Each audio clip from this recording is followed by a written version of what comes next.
The Scapegoating Narcissistic Mother, Part 2 of 2, by Gail Meyers. The scapegoat's accomplishments ignored. When I graduated from college, in spite of all of the undermining and browbeating efforts, the accomplishment was completely ignored. If I brought it up, they changed the subject. No one in the entire extended family even attended my graduation or celebrated the accomplishment. I was getting out of my scapegoat role by being the first to graduate from college in an extended family of high school dropouts. So while everyone else was enjoying cards, presents and celebrations, I was actually being shunned and punished for graduating.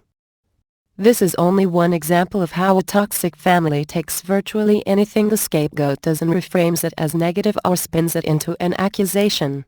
Simultaneously, my late narcissistic personality disordered mother decided to get her GED. When she passed the test, she threw herself a party inviting the younger siblings but not inviting me.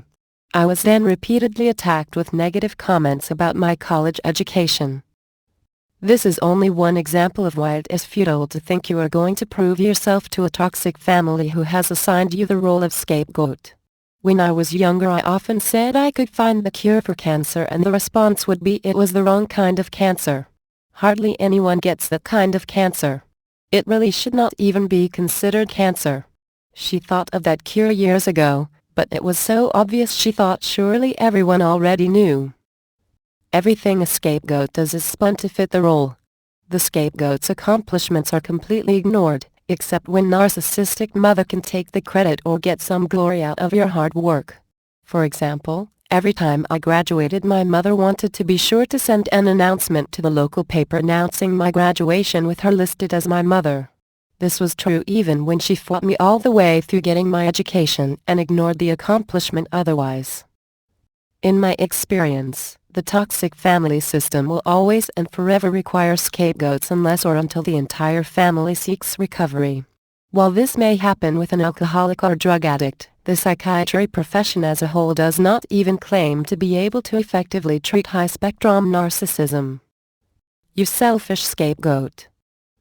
This accusation is so often made when the scapegoat draws a boundary or does anything to interfere with the narcissist's needs and wants. This is a profound, often deeply ingrained message to the scapegoat. It is imperative that the scapegoat realize the truth of this brainwashing. It is not selfish to draw healthy boundaries, protect yourself and your children from abuse, or to refuse to be the family whipping post or slave. It is not selfish for you to take care of yourself or have nice things. Narcissists chronically project their own negative behavior, character traits and deeds onto the scapegoat. My narcissistic mother often accused me of the very thing she was guilty of or doing. You are not selfish, she is. Also, notice how the term is redefined according to whose behavior is being considered. Invariably, narcissistic mothers redefine terms and have double meanings depending on who they are being applied to. A great way to expose these double meanings or toxic unwritten family rules is to switch the characters of the golden child and the scapegoat. If the golden child was doing this or that, would it be considered selfish? If the narcissist was doing this or that, would it be considered selfish? No, selfishness is redefined for the scapegoat in order to reinforce your continued silence and participation. Narcissistic mother teaches others to abuse the scapegoat.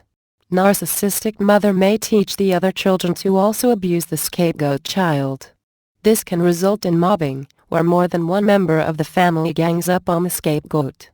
This abuse does not stop in childhood, but may continue as adult-child abuse. Do not think for a minute a narcissistic mother who scapegoats her own child will not also turn the scapegoat's own children against him or her.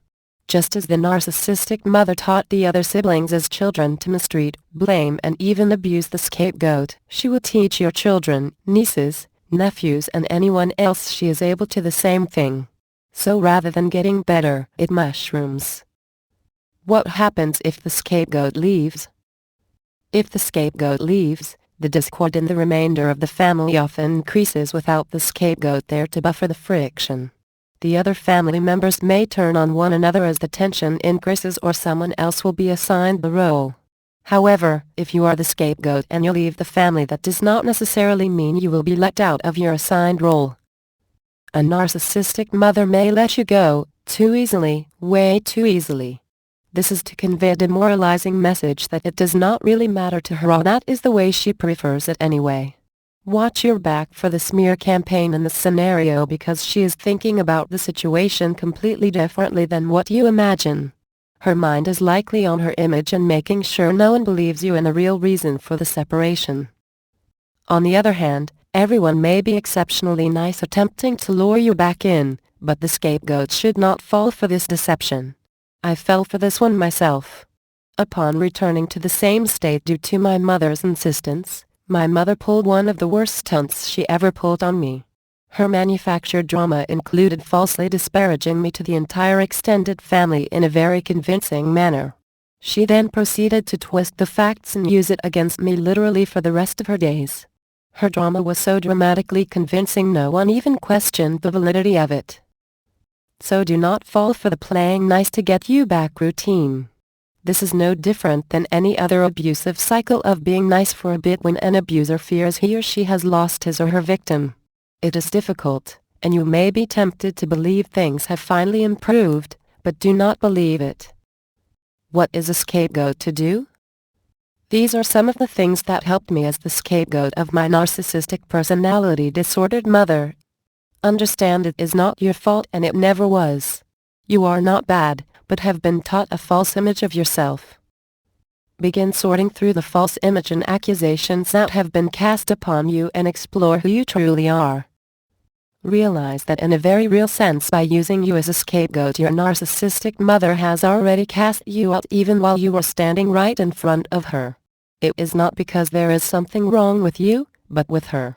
Even wild animals care for and protect their young.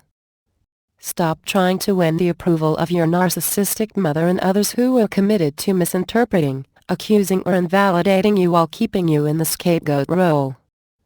Do not expect to receive an admission, sincere apology, genuine remorse, or any other validation from a narcissistic mother or anyone else who used you as a scapegoat. Begin setting healthy boundaries with your narcissistic mother. There is often a backlash when you do this, so be prepared. Realize that even if you determine to go no contact with your narcissistic mother, the boundary work must still be done in recovery. This is because boundaries are important in every relationship. Soft, weak boundaries pave the way for other abusive relationships. Begin setting healthy boundaries with your narcissistic mother's silent partner and flying monkeys. They will not like it either, so be prepared. Refuse to be narcissistic mother's slave or the family slave. Accept that you may very well never have a healthy relationship with your narcissistic mother or the flying monkeys. Realize you may very well lose other relationships if you go no contact with your narcissistic mother. This is discussed further in a later chapter.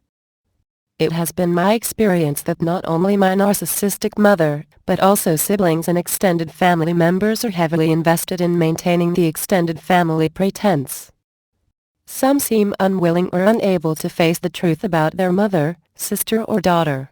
Others do not want extended family skeletons out of the closet for fear some of their own may fall out too.